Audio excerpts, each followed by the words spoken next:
We all have faced people in our workplace who are negative, who would try to put you down when you're in a meeting or in a discussion without any reason, who would just not like the ideas that you present. Some of the things that you hear is that think out of the box. This is not a good idea. This is not workable. This will not work. They are the kind of people who have a problem for every solution. How do you deal with them?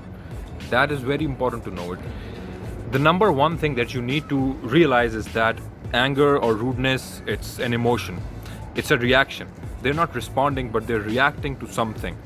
And you need to, first of all, take yourself away from that, which means that you need to think and you need to know that this is not because of you.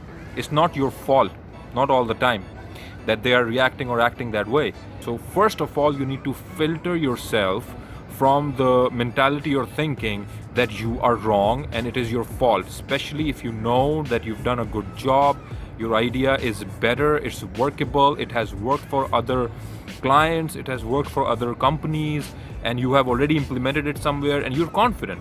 If you're confident about it and you are willing to take a risk, you need to first of all eliminate yourself from the thinking that the other person's way of speaking and the words the other person is using is just because of you. The number two thing is something that you need to realize, and that is when somebody is emotional, you cannot be rational with that person. You cannot, because emotions, if somebody is angry and rude, it means that they are right now emotional. So if you have a discussion to be done with them and you're in a meeting and you see that the meeting have become emotional or the discussion have become emotional, you need to take a step back. You need to not force your idea to be accepted. You don't need to push your agenda. Rather, you need to stop. You need to somehow, do firefighting so the other person's emotions come back to stable, and then later at another good time when you see the other person is receptive and is not emotional about it, you need to talk to the person.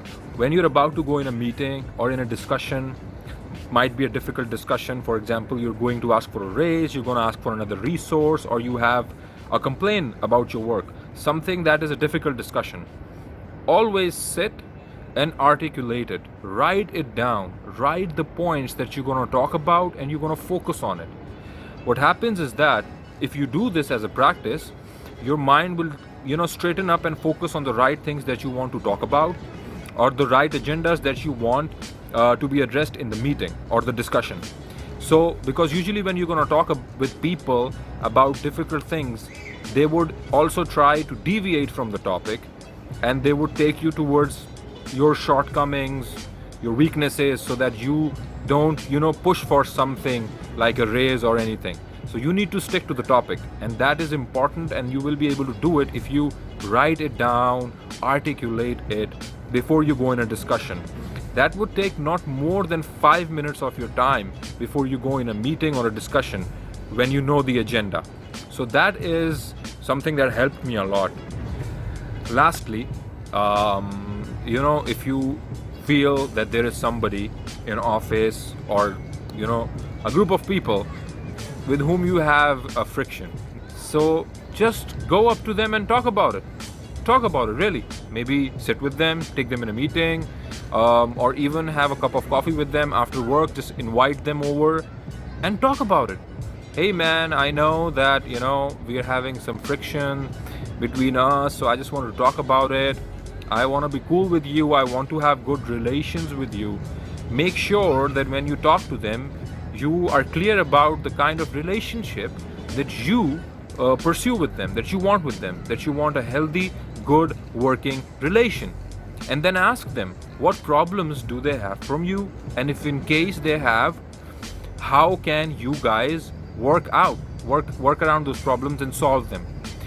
This, surprisingly, you will be surprised that people sometimes they're just waiting to be approached and to be addressed, because nobody wants to have a tough relationship with any of their colleagues, not even the person who is disturbing you the most, because at the end of the day, any conflict whatever, the biggest in the world or the smallest, every conflict is solved by talking.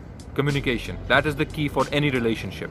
So guys, this is all what I think about how to deal with the negativity that you receive at your workplace, and hope this works for you. If you have more suggestions, please let me know, comment below.